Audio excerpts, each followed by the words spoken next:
एक कातिल ने लिखी 3 लोगों की मौत की स्क्रिप्ट। मोहब्बत का प्यार रास नहीं आया तो मचा दिया उसने मौत का तांडव। दरअसल दोस्तों, देहरादून में 25 तारीख को पुलिस के पास फ़ोन आता है कि टिम्बरली कंपनी के पास नाले में 2 लोगों की लाश मिली है। तो देहरादून पुलिस तुरंत जाती है और नाले में जाके जांच पड़ताल करती है। तो पता चलता है एक 8-9 महीने की बच्ची होती है और एक बच्ची होती है जिसकी उम्र होती है 12 से 15 साल।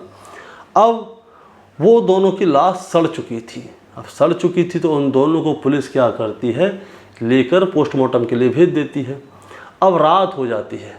रात हो जाती है तो वहाँ पे क्या जंगली एरिया था, तो वहाँ पे जानवर आके, ऐसे भी जानवर आते हैं लोगों के ऊपर हमला कर देते हैं, कोई बात नहीं। अब पुलिस दूसरे दिन दोबारा से जाती है तो देखती है कि वहाँ पे और भी बदबू आ रही है। अब और बदबू आ रही है तो आगे जाते हैं तो देखते हैं कि वहाँ पे एक औरत की लाश पड़ी हुई है जिसकी उम्र 30 से 35 के बीच में है और वो सड़ी हुई लाश है। मतलब कि खून से लहूलुहान थी, सड़ी हुई थी, मतलब कि उसको समय हो गया था तो उसके शरीर गलना चालू हो गया था, इसलिए बदबू आ रही थी। तो पुलिस उसको भी पोस्टमार्टम के लिए भेजती है तो पता चलता है कि उसका गला दबा के मारा गया है। अब वो तीनों लाश, उनके पास कोई भी सबूत नहीं, वो कहाँ से आए हैं क्या नहीं है, कोई कागज़ पत्रा कुछ भी नहीं। अब पुलिस कैसे पता लगाए कि ये तीनों किसने मारा है और तीनों कौन है। तो पुलिस जब वहाँ पे जांच पड़ताल करती है तो उन लोगों को मिलती है वहाँ पे एक टिकट, और टिकट 3 लोगों की होती है। वो टिकट थी बिजनौर से देहरादून की।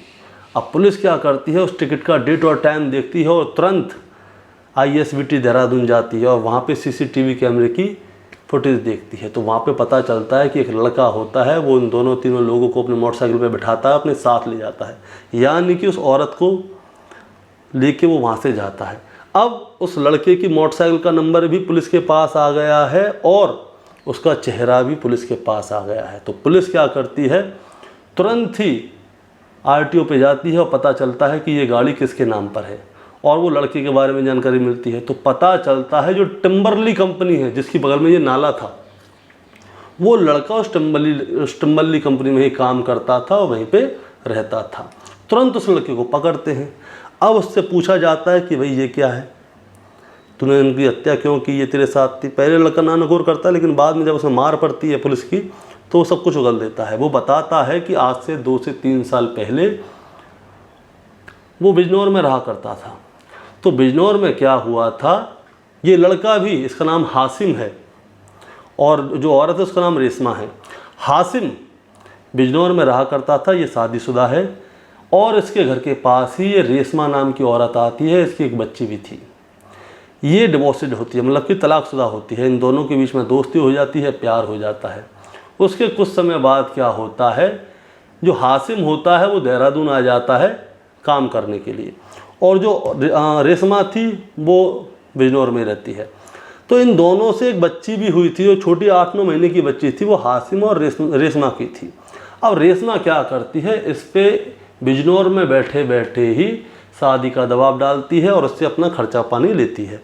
अब हासिम हो गया था परेशान, तो हासिम ने कहा कि ऐसा है तुम देहरादून आ जाओ, हम लोग देहरादून में रहेंगे और यहीं पे शादी वादी करके यहीं पे काम करेंगे, यहीं पे खाएंगे पिएंगे, मजे उड़ाएंगे।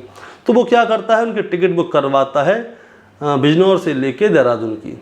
अब बिजनौर से ये तीनों लोग आते हैं तो वही टिकट पुलिस को मिल जाती है। अब ये तीनों लोग आते हैं तो हासिम क्या करता है, इन्हें लेने के लिए बस स्टैंड पे जाता है। तो बस स्टैंड पे जाता है तो उसकी गाड़ी का नंबर और उसका चेहरा पुलिस को CCTV कैमरे से मिल जाता है। तो इस तरह से दोस्तों, मतलब कि एक टिकट से पुलिस ने पूरी मौत की गुत्थी को सुलझा दिया। और जो आंख बंद करके प्यार करने का जो औरतों को चस्का चढ़ा था, तो एक औरत की भी हत्या एक्स्ट्रा हो गई है।